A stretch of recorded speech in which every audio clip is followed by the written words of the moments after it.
네, 오늘 말씀은요. 마태복음 27장 32절부터 38절 말씀입니다. 마태복음 27장 32절부터 38절 말씀입니다. 네, 함께 읽겠습니다. 나가다가 시몬이란 구레네 사람을 만나매 그에게 예수의 십자가를 억지로 지어가게 하였더라. 골고다 즉 해골의 곳이라는 곳에 이르러 쓸개 탄 포도주를 예수께 주어 마시게 하려 하였더니 예수께서 맛보시고 마시고자 하지 아니하시더라. 그들이 예수를 십자가에 못 박은 후에 그 옷을 제비 뽑아 나누고 거기 앉아 지키더라. 그 머리 위에 이는 유대인의 왕 예수라 쓴 죄패를 붙였더라.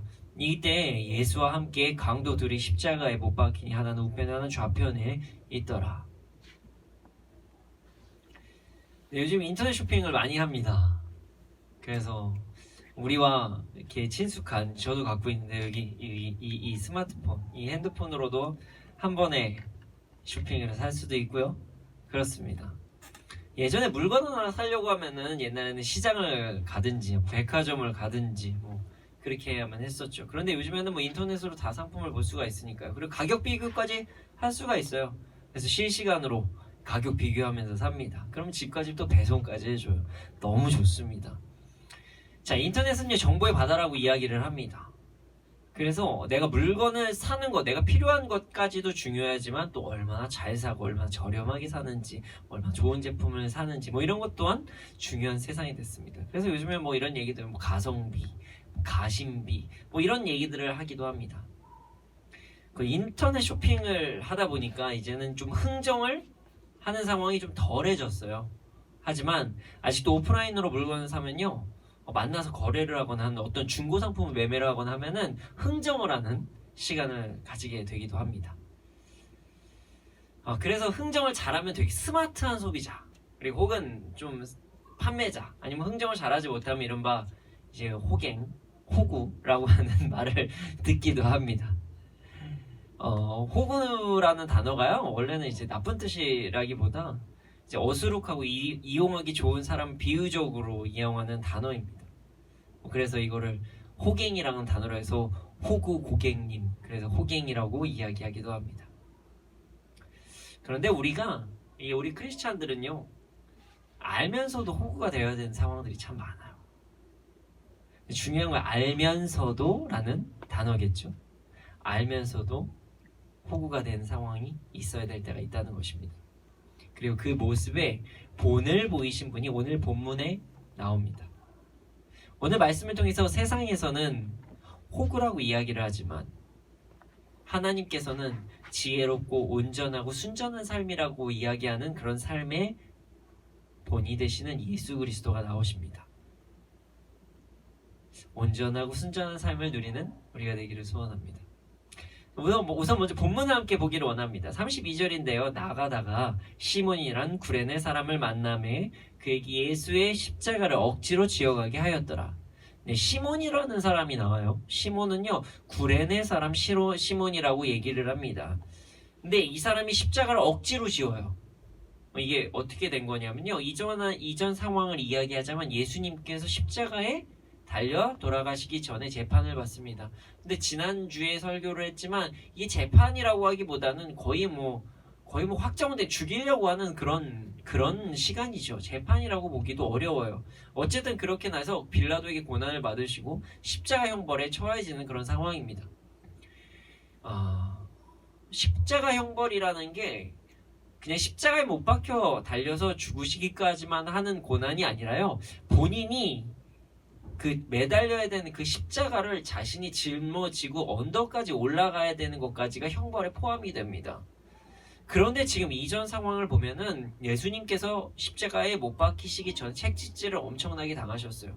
근데 일반적으로 그냥 이렇게 때리는 수준이 아니라요, 우리 패션 오브 크라이스트라는 영화를 보면은 나오죠. 그 채찍의 끝에 낚싯바늘 같은 것이 있어서 살점이 다 뜯기는 그런 고통을 당하십니다. 자, 그런 고통, 그런 채찍질을 당하신 다음에 십자가라는 것을 매야 되는 상황이니 얼마나 힘든 상황입니까? 그러니까 십자가를 들고 언덕까지 올라갈 수 없는 상황이 되어버린 거예요. 육신적으로 매우 고통스러운 시간이 찾아오신 거죠. 당연히 십자가형을 당해야 되는데 그게 불가능한 거예요. 언덕까지 올라가야 되는데 그러다가 보니까 이 십자가를 누군가가 대신 들어야 될 사람이 필요했던 것입니다. 그게 구레네 사람 시몬이 된 것이었어요. 그 구레네라는 지역은요 북아프리카의 지역이라고 합니다. 근데 그리고 나서 십자가를 들 정도면 매우 건장한 청년, 건장한 사람이었겠죠. 매우 무거운 십자가를 혼자서 지게 할 정도니까요. 근데 강제로 졌다는 게 무슨 말이냐면요. 로마의 법을 보면은 강제 노동을 할 수 있는 그 가능한 그런 법이 있었다고 합니다. 그러니까 로마의 군인들이나 로마의 어떠한 그 나라의 일을 하는 사람들이 이렇게 지금 이 나라에 이러한 일들이 필요하니 강제로 너는 노동을 해야 된다 이렇게 이야기하면요. 그것을 노동을 해야 되는 상황이 발생되는 것이에요. 그래서 이전에 기억이 나실지 모르겠지만 설교 시간에 한번 이야기를 했습니다. 그래서 예수님께서 오리를 가자고 할 때 심리를 가라. 뭐 이런 구절이 있었는데 그 내용이 강제 징용에 대한 내용이었습니다. 강제 노동에 대한 이야기죠. 당신이 하기 싫은 일을 오리를 가야 되는 상황이 발생되면은 그것보다 더 사랑하는 마음으로 심리까지도 가져야 된다는 그런 사랑의 표현입니다. 불합리한 일을 시켰을 때도 그것이 죄와 상관이 없다면 사랑이 섬김을 해야 된다는 그런 말씀이에요. 로마 군인은 시몬이라는 사람, 그 사람에게 갑자기 십자가를 지게 했습니다. 그리고 그 억지로 갑니다. 근데 정말 재밌는 사실은요, 그 억지로 가게 되지만 성경에 그 이름이 적혀졌다는 사실이에요. 억지로라도 주의를 감당하면요, 하나님께서 이렇게 쓰임받았다는 그 기쁨의 이름이 남겨지게 됩니다. 주의를 하게 될 때 항상 기쁠 수는 없죠. 저 항상 기쁘긴 합니다. 그러나 가끔은 육신이 지칠 때도 있고요. 어려울 때도 있죠. 자, 여러분, 항상 기쁘지 않더라도 순종하는 우리가 되기를 소원합니다. 항상 기쁘지 않더라도 주님의 뜻을 따라서 주님의 뜻을 받들고 나아가는 우리가 되기를 소원합니다. 그때도 하나님께서 우리를 인정해 주시고 우리를 칭찬해 주신다는 것을 잊지 말아야 합니다. 어찌됐든 그렇습니다. 그리고 나서 기록에 따르면요, 그 후에 그 사람이 크리스천이 되어서 그 복음을 전하는 사람이 되었다는 그런 구전도 있습니다. 33절을 보겠습니다. 33절에 골고다, 즉 해골의 곳이라는 곳에 이르러. 자, 골고다라는 단어는요 히브리어예요. 히브리어고요. 그 뜻은 해골이라는 뜻입니다. 우리가 많이 사용되는 갈보리라는 단어도 있죠. 갈보리 산 위에 내 십자가 졌으니 이런 게 있죠. 그 똑같은 얘기예요. 갈보리는요 라틴어의 칼바리아라는 것을 한국어로 이제 이야기를 해서 칼바리아를 갈보리라고 이야기를 하는 것입니다. 어쨌든 갈보리도 해골이라는 뜻이고 골고다도 해골이라는 뜻입니다. 그러니까 사용되는 언어가 좀 다른 것뿐이지 같은 뜻이라고 볼 수가 있는 것이에요. 그러니까 같은 지역이에요. 모두 다 해골이라는 뜻을 가지고 있습니다. 해골, 우리가 다 알고 있는 뜻이에요. 자, 사람의 머리뼈를 이야기합니다. 당시에 골고다를 해골이라고 부르는 것은 여러 가지 설이 있다고 해요. 이곳에 처형장이 있기 때문에 그 범죄를 좀 억압하는 효과를 내기 위해서 해골이라는 지명을 사용하였다는 그런 이야기도 있고요. 예를 들면 이렇습니다. 우리가 위험이라는 표시를 할 때 이제 해골 모양의 어떤 상징을 좀 하기도 하잖아요. 해골 모양의 그림을 그려서 여기는 이게 dangerous, 위험하다 이런 것을 나타내기도 합니다. 그리고 나서 또 이런 이야기도 있어요. 동네의 외형, 공중에서 봤을 때 그 외형이 해골 모양이다. 해골처럼 그 동네가 이렇게 짜여져 있다. 이래서 또 해골이라는 그런 말들도 있습니다. 어찌됐든 이 해골이라는 뜻을 가진 동네에서 예수님께서는 고난을 받으십니다. 근데 고난 중에 어떠한 일이 일어나냐면요, 34절에 보면 이런 말씀이 있어요. 34절에 보면은 쓸개 탄 포도주를 예수께 주어 마시게 하려 하였더니 예수께서 맛보시고 마시고자 하지 아니하시더라. 쓸개 탄 포도주를 예수님께 권합니다. 근데 예수님은 맛을 딱 보자마자 마시지 않으셨어요. 마가복음에서는 모략을 탔다고 기록을 하고 있습니다. 자, 마가복음 15장 23절, 마가복음 15장 23절을 함께 보기 원합니다. 마가복음 15장 23절입니다. 모략을 탄 포도주를 주었으나 예수께서 받지 아니하시니라. 자, 쓸개를 타고 모략도 탔을 수도 있고요. 쓸개만 뭐 여러 가지 해석들이 있어요. 그러나 어쨌든 뭐 쓸개도 타고 모략도 탈 수도 있고요. 뭐 그렇습니다. 근데 이게 쓸개를 탔다는 구절만 보면요, 이렇게 해석할 수가 있어요. 시편 말씀에 적들이 나의 마실 물에 쓸개를 탔다라고 고백하는 그 시편의 그런 고백처럼 그 메시아가 당할 고난을 예언적으로 표현을 했다는 것이 그 쓸개라는 것으로 사용이 될 수도 있고요. 그런데 그 모략이라고 사용되는 구절은 어떻게 우리가 해석될 수가 있냐면, 그 당시에 일반적으로 아주 극심한 형벌, 그런 십자가의 형벌 같은 것을 당하는 그런 죄수에게 베푸는 선행이었다고 해요. 왜냐하면 모략을 조금 타서 먹게 되면은 그것이 마취제 효과를 낸다고 합니다. 그래서 고통이 좀 줄어드는 것이에요. 자, 십자가의 고통이 이게 쉬웠을까요? 너무 어렵죠. 너무 고통스러워요. 그리고 심지어 이미 채찍까지 맞았어요. 얼마나 힘드셨겠어요. 그러니까 육신의 안정을 취하시기 위해서 모략을 조금 탄 것을, 조금 탄 포도주를 예수님께 드린 것이죠. 이것은 사실 예수님에게만 특별하게 하는 행동이 아니라 일반적인 그 고통이 아주 심한 죄수들에게 그 행하는 어느 정도의 호의적 표현이라고 할 수가 있습니다. 그러나 예수님께서는 이것을 거부하셨습니다. 온전하게 고통을 받아들이시기 위해서 마취제를 거부한 것입니다. 뭐 물론 그 말씀도 있죠. 마지막에 성만찬식에서 포도주를 드시면서 이제 앞으로는 포도주를 마시지 않겠다라고 하신 예수님의 예언도 될 수가 있겠죠.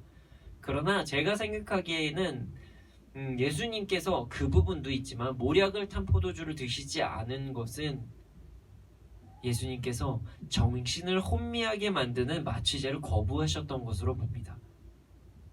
예수님은요, 십자가의 고통을 온몸으로 받아들이셨습니다. 십자가의 고통을 그냥 정신이 혼미한 상태에서 받아들이신 것이 아니라, 우리의 죄악을 정신이 혼미한 상태에서 받아들이신 것이 아니라 온전하게 받아들이셨다는 것입니다. 35절하고 36절을 보겠습니다. 그들이 예수를 십자가에 못 박은 후에 그 옷을 제비 뽑아 나누고 거기 앉아 지키더라. 사실 십자가에 못 박는 장면을요, 마태는요 아주 간단하게 표현을 했어요. 예수 그리스도를 못 박고 매달고 그리고 다시 그 십자가를 세워서 모든 사람이 보게 하는 형벌이 십자가의 형벌이에요. 이게 단순한 형벌은 아니라는 거죠. 바닥에다가 예수 그리스도를 눕히고, 죄인을 눕히고, 십자가의 형벌은요, 바닥에서 십자가에다가 못을 박고요, 실질적인 살에다가 못을, 뼈에다가 못을 박고, 또 뼈만으로 지탱하기 어려울 때는 밧줄로 묶기도 합니다. 손발을 묶고 나서 그 다음에 다시 그 십자가의 머리 상단을 밧줄로 당겨서 그걸 세웁니다. 세워서 땅바닥에다 고정을 시킨 다음에 거기에서 십자가에 달려서 죽게 하는 게 십자가 형벌입니다. 예수님은 그렇게 잔인한 형벌에 돌아가셨습니다. 그리고 나서 로마 군인들은요, 예수님께서 예수님의 죽음, 그러니까 그 죄인들, 우리 예수님의 죽음을 확인하기 위해서 밑에서 기다렸다는 것이에요. 37절을 보겠습니다. 그 머리 위에 이는 유대인의 왕 예수라 쓴 죄패를 붙였더라. 사실 십자가의 형을 하는 이유는요, 사람들에게 죄에 대한 거부감, 두려움을 주기 위한 것도 있었다고 해요. 우리가 지금 뭐 패션 오브 크라이스트나 이런 영화를 보게 될 때는 십자가에 달릴 때 우리가 옷을 입고, 어느 정도의 옷을 입고 이제 매달리지만 사실은 엄청나게 수치스러운 벌이기도 해요. 완전 나체로 그 십자가에 못 박힌다고 해요. 그리고 심지어 그 십자가의 형에서 죽는 것은요, 이 어떤 피를 많이 흘려서 죽는 것이 아니라 결국에는 질식사로 죽는다고 합니다. 아주 고통스러운 형벌이래요.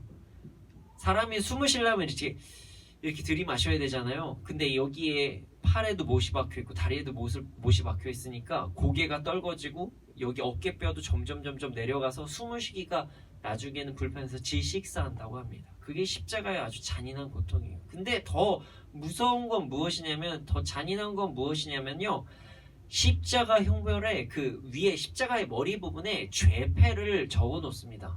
이 사람은 왜 이런 벌을 당하냐면 이러이러한 죄를 범했기 때문에 십자가에 달렸습니다라는 죄패를 붙입니다. 근데 예수님의 죄패는요, 이거였다는 것이에요. 유대인의 왕. 예수님의 죄패는 유대인의 왕이었다는 것이에요. 그가 행한 죄를 알리기 위해서 쓴 그 죄패에 예수님은 유대인의 왕이라고 적혀 있었다고 합니다.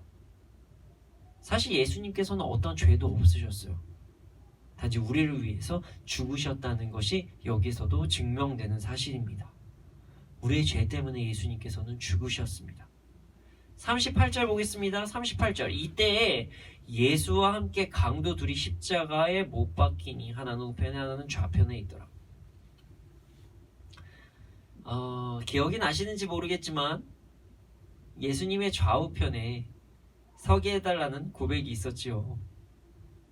근데 마지막에 예수님의 좌우편에는 강도들이 서게 됩니다. 제자들은 다 도망갔어요. 예수님의 옆에 예수님을 끝까지 섬기겠다는 모든 제자들은 사라지고 죄인들만 남게 된 것입니다. 고통받는 자들만 남게 된 것입니다. 예수님께서는 수치스러움, 불편함, 고통, 고남, 그리고 배신, 모든 감정을 다 떠안으시고 우리를 위해서 죽으셨습니다. 온전히 고통을 감당하신 것입니다. 많은 사람들은 지혜를 이야기합니다. 지혜로운 삶을 살아야 된다고들 이야기를 해요. 맞아요. 맞습니다. 우리는 지혜로운 삶을 살아야 됩니다. 그 지혜롭다는 이야기를요, 그 사전에서 찾아보면 이러해야 돼요. 그 사물과 사건, 상황의 이치를 알고 정확하게 처신한다. 이게 지혜롭다는 뜻이라고 합니다. 우리는 지혜로운 삶을 살아야 합니다. 정확하게 판단을 하고요, 옳은 결정을 해야 합니다. 그것은 크리스찬에게도 예수 믿지 않는 사람에게도 모두 다 중요한 부분입니다. 그래서 세상에서도 지혜를 많이 이야기하고요, 우리 믿는 자들도 지혜를 많이 이야기합니다. 그런데 중요한 것은요, 세상의 지혜와 크리스찬들의 지혜, 그러니까 믿는 자들의 지혜, 하나님의 지혜는 가끔은 조금씩 다르다는 것을 우리는 알아야 합니다. 하나님을 알고 예수님을 믿는 자들의 지혜와 세상의 지혜는 조금 다를 때가 있어요. 자, 사건과 사물과 상황을 정확하게 파악하는 것까지는 같습니다. 그러나 그것에 대해서 어떻게 처리하는지에 대해서는 조금 다르다는 것입니다. 자, 그럼 우선 세상의 지혜부터 먼저 한번 보겠습니다. 세상의 지혜는요, 똑같아요. 상황과 환경, 사건을 정확하게 보고 판단하고 처리하는 것까지 이야기하는 것이 세상의 지혜입니다. 그런데 목표와 목적이 조금 다릅니다. 자신이 정한 선, 기준에 따라서 판결하고 판단을 하는 행동을 지혜라고 얘기합니다. 그러니까 자신의 실리에 맞게 행동하는 것이 지혜롭다고 이야기를 합니다. 예를 들어서 이래요. 세상의 지혜에서는요, 지혜에서의 어떤 기준선은요, 나의 유익과 어떤 사람들의 공공의 이익, 뭐 이런 것들이 세상의 지혜라고 이야기를 해요. 그 기준이 세상의 지혜의 기준인 거예요. 쉽게 말하면요, 내가 이 땅에서 손해를 보지 않고 그러면서도 많은 사람들도 함께 손해를 보지 않고 편하게 사는 것, 세상에서도 인정을 받고 편하게 사는 것이 선이라고 이야기를 합니다. 그리고 나서 그러한 삶을 살아갈 때 사리분별을 잘하고 어떻게 행동을 해야 되는지를 이 지혜라고 이야기를 합니다. 여러분, 세상의 지혜 정말 중요합니다. 세상에서도 지혜로운 사람이 되어야 돼요. 우리 크리스찬들은요, 세상에 지혜가 있어야지만 공부도 할 수 있고요, 그리고 취업도 할 수 있고요, 사업도 할 수 있고요, 선한 영향력도 미칠 수가 있습니다. 뭐 돈도 우리가 많이 필요합니다. 명예를 가지기 위해서 지혜가 필요해요. 자, 일을 할 때 효율적으로 하기 위해선 지혜가 필요합니다. 그래야 나에게 큰 유익이 있을 수 있기 때문입니다. 세상에서도 많은 선, 그리고 경제적인 효용까지도 얻을 수 있기 때문입니다. 세상의 지혜는 절대로 나쁜 것은 아닙니다. 세상의 지혜도 중요하고 필요합니다. 믿는 자들도요, 세상의 지혜가 참 많이 필요해요. 자, 돈도 벌어야 되고요, 그리고 취업도 해야죠. 사역을 할 때도 되게 지혜가 필요합니다. 그리고 일을 할 때도 효율적으로 하려면 지혜가 필요해요. 그러나 하나님의 지혜는요, 조금 다를 때가 있어요. 이게 무엇이냐면요, 공공의 유익과 선이 기준이 아니라 하나님을 높이시는 것이 우선이 되어야 된다는 것입니다. 나에게는 가끔 유익이 되지 않을 수도 있지만 하나님께 영광을 돌린다면 그것이 지혜라고 이야기합니다. 세상에서 되게 효율적이고 효용적인 그런 것들이 지혜라고 얘기하지만 하나님의 기준으로 봤을 때는 그것이 아니라 하나님의 마음을 알고 행하는 것이 지혜라고 이야기를 합니다. 그것이 믿는 자들이 선택해야 되는 지혜입니다. 믿는 자들의 지혜입니다. 믿는 자들은요, 예수 그리스도를 믿는 자들은요, 자신이 하나님께서 창조하신 피조물이라는 것을 정확하게 인지하고 이 땅에서 자신의 역할을 정확하게 파악하고 하나님을 찬양하고 복음을 전하는 것을 우선순위로 사는 것이, 그게 하나님께서 우리에게 주신 지혜입니다. 그런데 말이죠, 그 세상의 지혜와 하나님을 믿는 자들의 지혜가 가끔 부딪히는 상황이 발생할 때가 있습니다. 물론 항상 부딪히지는 않아요. 근데 가끔, 아니 어쩔 때면은 좀 자주 부딪힐 때가 많이 있다는 것입니다. 자신이 유익이 아닌 하나님을 위한 삶, 하나님을 따르는 삶을 살다 보면 그러할 때가 있다는 것입니다. 자, 특히 경제활동을 할 때 이러한 상황들이 많이 발생됩니다. 우리의 삶에서 경제활동은요, 뺄래야 뺄 수 없는 상황이죠. 자, 우리가 예수 그리스도를 믿는다고 바로 천국에 갑니까? 그러진 않아요. 우리가 천국 간다는 건 사실이지만 이 땅에서 살다가 부르심을 받죠. 우리가 예수님을 믿게 되었어요. 자, 예수님 믿으니까 자 이제 갑니다. 천국에 슝 하고 하늘에 날아가나요? 그러지 않아요. 하나님께서 우리를 부르신 날이 있고요. 우리가 이 땅에서 살아가야 될 그런 연수가 있어요. 우리의 시간이 다 되면은 그때 하늘나라로 갑니다. 천국에 갑니다. 우리가 예수 그리스도를 믿음으로써 천국에 가는 것은 절대 변하진 않아요. 그러나 우리가 언제 천국에 가는지는 하나님께서 정해주신다는 것입니다. 시간이 돼야 하늘나라로 갑니다. 자, 그러다 보니까 이 땅에서 분명히 우리가 살아야 되죠. 그럼 이 땅에 살려면요, 경제활동을 당연히 해야 돼요. 세상에서도 살아야 돼요. 당연히 세상에서 살아야 되는 것은 그냥 당연한 이야기인 것입니다. 저는 사실 신학을 하기 전에 경제학을 전공을 했는데요. 아직도 경제학에 대한 기본적인 원칙들은 지금도 기억은 하고 있습니다. 수요와 공급, 어떤 재화에 한정되어 있는 것, 시장의 원리들을 아직까지도 기억을 하고 있습니다. 우리가 살면서 가끔 있는 것이 있는데요. 모든 것은 다 가격이 있다는 것이에요. 가치가 있다는 것이에요. 이게 무슨 말이냐면요, 세상에 공짜는 없다라는 것이에요. 저 공짜로 뭐 먹었는데요? 공짜로 누구한테 받았는데요? 그쵸, 받았죠.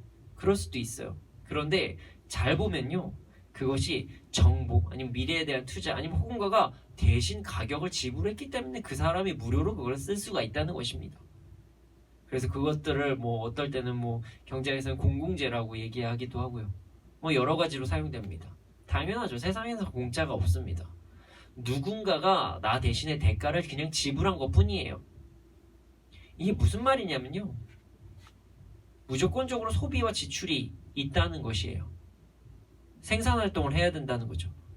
이 땅에서 경제활동을 안 하는 사람은 한 명도 없다는 것이에요. 심지어 저희 딸 5살인데 경제활동 하겠죠. 저희 딸이 좋아하는 인형을 사려면 누군가가 사야 되겠죠. 제가 사야 되는 것이죠. 그러다 보니 삶에서 문제가 생깁니다. 예수님은 섬기라고 했어요. 베풀라고 하셨어요. 그리고 감정적인 가치인 어떠한 용서도 하라고 하셨어요. 자, 섬기는 것, 자, 베푸는 것, 감정의 단계인 감정적으로 무엇을 베푸는 어떤 용서 같은 모든 것들을 다 대가 지불을 해야 됩니다. 여기서 세상의 지혜와 하나님의 지혜, 믿는 자들의 지혜가 부딪힙니다. 자, 섬기기 위해서는 어떻게 해야 되죠? 세상에서 내 거 포기해야죠. 베풀기 위해서는 내가 어떤 것을 대신 주어야 된다는 거예요. 내가 소비를 해야 된다는 거예요. 자, 용서, 감정인 것 같죠? 감정 맞아요. 그런데 용서를 하려면요, 내가 나를 내려놔야 돼요. 하다못해 이런 감정까지도 소비를 해야 된다는 것이에요. 나를 내려놔야 된다는 것이에요. 자, 억울함과 속상함이라는 것까지도 다 내려놔야 돼요.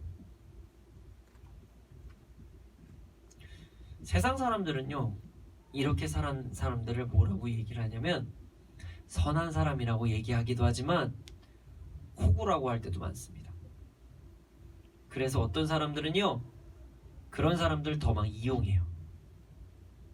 그리고 그런 사람들을 이용해서 자신의 배를 채우려고 할 때도 많아요.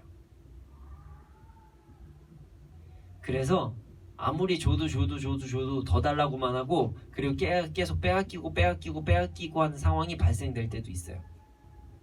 억울한 상황이 발생될 때도 있어요. 이 땅에서는 하나님을 사랑하는 사람만 있는 건 아니거든요. 세상을 너무나도 사랑하는 사람들도 있기 때문이에요. 그런 사람과 하나님을 아주 사랑하는 사람이 만나면 어떻게 될까요? 하나님을 사랑하는 사람이 계속 퍼줘야 되는 거예요. 충돌할 수밖에 없겠죠. 계속 퍼주다 보면 그 사람 안 지칠까요? 지쳐요. 어려울 거예요. 힘들 거예요. 세상의 지혜를 택하면 내 것을 더 취할 수 있지만, 하나님의 지혜를 택하면요, 내 것을 내려놓아야 되는 상황이 생길 수도 있다는 것입니다. 우리는 이때 어떻게 해야 될까요? 어떻게 해야 될까요? 그런데 우리는 예수님의 모습을 보고 우리가 가야 할 방향을 알 수가 있습니다.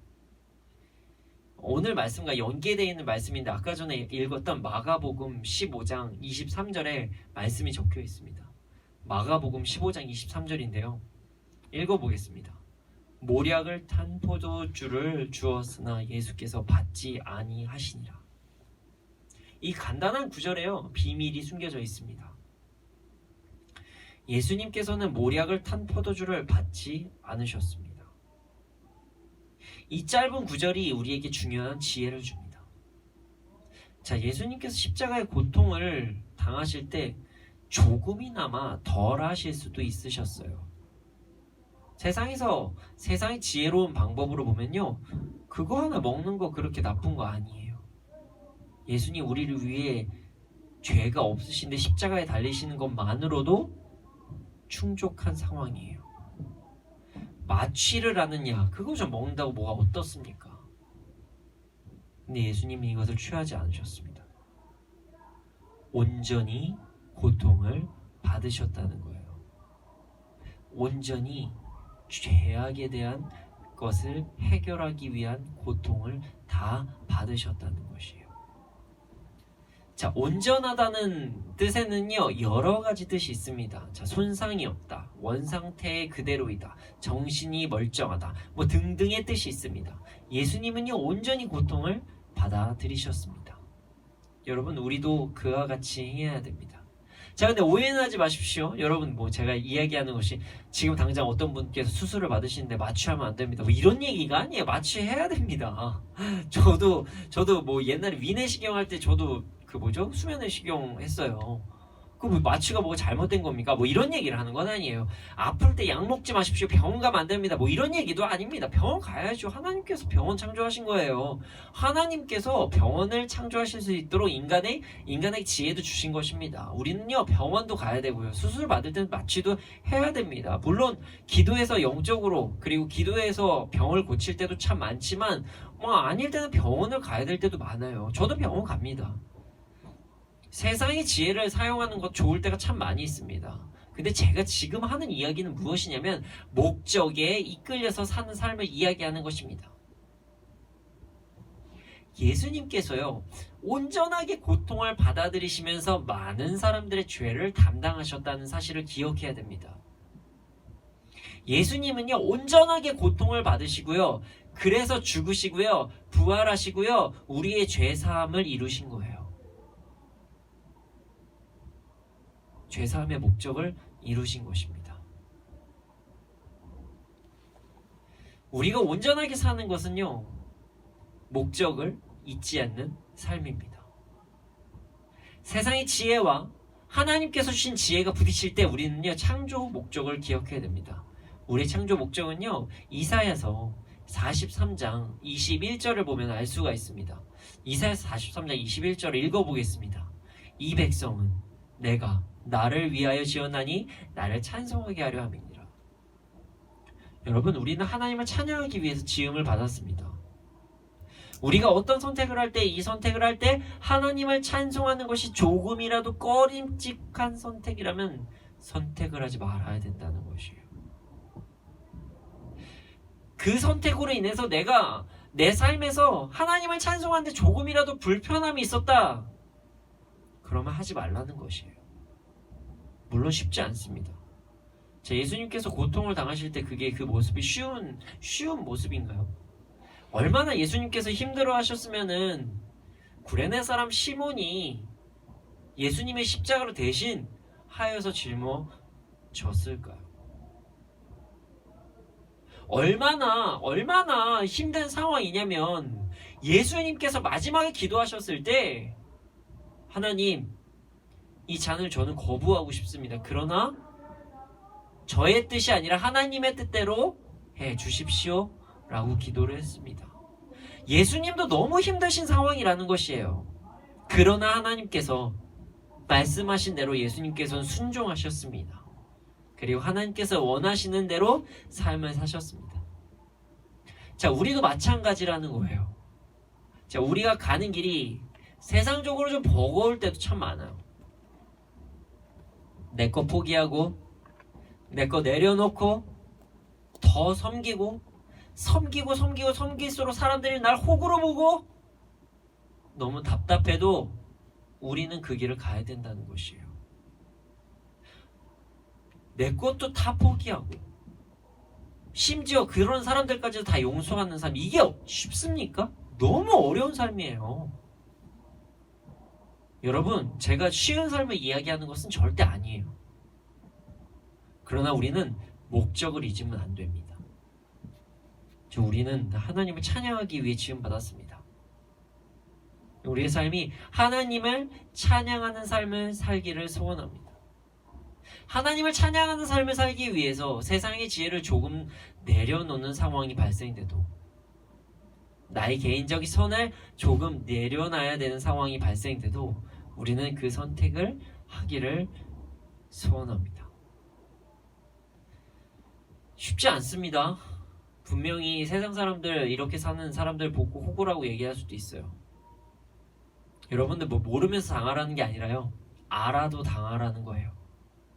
어렵죠. 우리 보고 어쩔 때는 야, 니네 너무 편협한 삶을 사는 거 아니야? 왜 이렇게 바보 같아? 이런 얘기를 할 수도 있어요. 호갱이라고 할 수도 있어요. 물론 오해하지 마십시오. 인터넷 실시간에 최저가로 사는 게 잘못됐다 이런 얘기하는 거 아니에요. 일부러 비싼 거 사라 이런 얘기하는 거 아니에요. 싼 거 사세요. 그런 얘기하는 거 아니에요. 그러나 우리를 싫어하는 사람들도 사랑해야 되고, 우리가 먼저 손을 내밀어야 되고 선을 해야 되는 거, 그 삶이 하나님을 찬양하는 삶이라는 것을 잊지 말아야 됩니다. 우리는 잊지 말아야 됩니다. 하나님을 찬양하는 삶을 선택하는 것이 우리의 삶의 목적이라는 것을 절대로 잊으면 안 됩니다. 오해하지 마세요. 제가 지금 돈 버는 게 잘못됐다 이런 얘기하는 거 아니고요. 돈 많이 버는 게 잘못됐다는 얘기하는 것도 아니에요. 돈 많이 버십시오. 벌 수 있으면 버세요. 세상에서 좋은 삶을 사는 게 잘못된 것다 이런 얘기 하는 것도 아니에요. 누리는 것도 필요합니다. 쉼도 중요합니다. 그러나 만약에 내가 그것을 누리는 것으로 인해서 하나님을 찬양하는 삶을 포기해야 되는 상황이 생긴다면 과감히 그런 것들을 포기하라는 이야기입니다. 우리가 누려야 되는 것들, 우리가 누리고 싶은 것들, 우리의 선과 하나님의 선이 부딪힐 때 우리는 하나님의 선을 택해야 된다는 사실을 이야기한다는 것입니다. 우리의 지혜와 하나님의 지혜가 부딪힐 때 하나님의 지혜를 선택하고 우리의 창조 목적을 잊지 않는 우리가 되기를 소원합니다. 여러분, 우리는 하나님을 찬양하기 위해서 지음받았습니다. 잊지 마십시오. 절대 잊지 마십시오. 우리는 하나님을 찬양하기 위해 지음받았다는 사실을 절대 잊지 않고 섬기고 온전한 삶을 살기를 소원합니다.